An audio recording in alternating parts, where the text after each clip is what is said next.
अस्सलाम वालेकुम। वालेकुम अस्सलाम।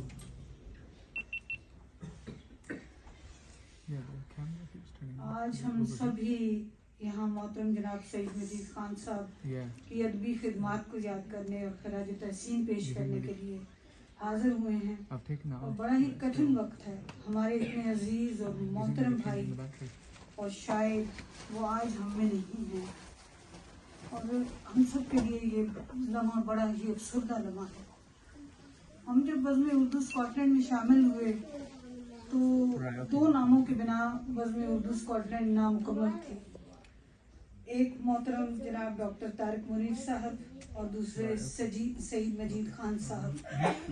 आज जब मैं यहाँ आई तो सईद भाई की कमी बेइंतहा महसूस हुई और डॉक्टर साहब मुझे बेइंतहा अधूरे महसूस हुए उनके बिना, क्योंकि ये जहाँ भी होते थे दोनों इकट्ठे होते थे। और एडनबरा की अदबी तारीख में जितनी खिदमात इन दोनों हजरात की हैं और किसी की नहीं है।